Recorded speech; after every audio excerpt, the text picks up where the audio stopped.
So again, let's continue our discussion of how our two worlds, the virtual world and the real world, interact with each other. Now, of course, the virtual world provides great things. We can buy almost anything we want at any time we want on various websites and through various apps and so on.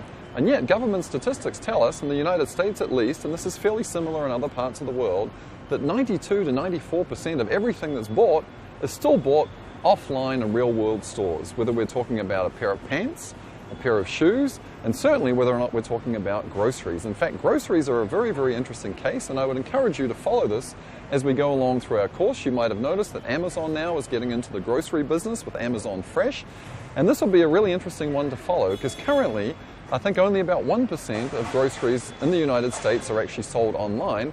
And you probably enjoyed seeing Pete discuss the customer issues, but Pete also is somewhat of an internet expert himself, my colleague Pete Fader.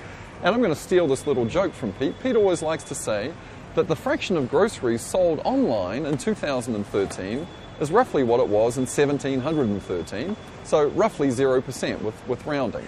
And why is that? Well, there are significant frictions. First of all, there may be the issue of delivery time. That's a barrier to getting things online. Of course, our friends at diapers.com can get us diapers by 6 p.m. in the United States as long as we order them by 9 a.m. in the same day, but even that may be too long for some of us. The second thing that prevents us from buying everything online is we may face some uncertainty about the fit, the feel, the texture, the quality, the color of the products that we want to buy. Do you really want to buy your bananas online? How do you know what they're going to taste like? Would I really want to buy this shirt online without knowing how it fits and feels?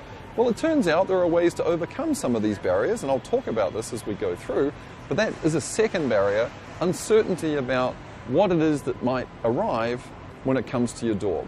And then the third thing that's typically voiced by consumers as a problem with the virtual world is the cost of returning things, even if there are free two-way shipping and so on. So I think it's very, very important for us to keep in mind at this juncture that even though the internet is a great liberator and brings us all kinds of things, most of what still gets transacted is getting transacted in the offline world. And so those two worlds are going to continue to coexist like this for some time to come. So let me again share with you a very, very interesting piece of academic research. It was done by some of my colleagues up in Toronto. The Canadians once in a while do some very, very good things. So let me share one of the good things that the Canadians actually do. I'm part of the Commonwealth, so I feel like I can say that. So what they looked at is they looked at sales at Amazon.com in various zip codes around the United States and whether or not those sales would be influenced were a physical store to come into the neighborhood. So let's imagine you're living in Philadelphia, zip code PA 19104, and right now there's no bookstore anywhere in sight. All of a sudden, a bookstore opens up across the street from your apartment. How would this affect the sales at Amazon.com, if at all? Well, if you're out there thinking that sales at Amazon might go down because some customers might now be encouraged to walk across the street and buy books, you'd be absolutely right. When a virtual world store opens up in a zip code, a physical world store opens up in a zip code, virtual world sales do go down. But they don't go down for every product.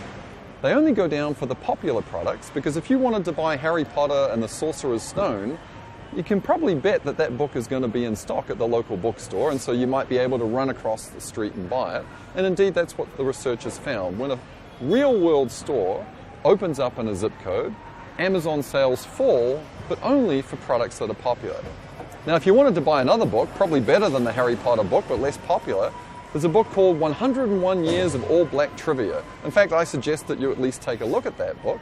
But if you wanted to buy that, you'd be unwise to go into the physical store because the physical store would be unlikely to carry a book that's going to be so low in terms of popularity. And so this leads us to a very, very interesting concept that I'm going to elaborate on in a subsequent session. It's called the long tail, And it's a very, very interesting idea about how products and services that are sold over the internet change, or the mix of products and services sold over the internet changes when we offer customers more and more variety.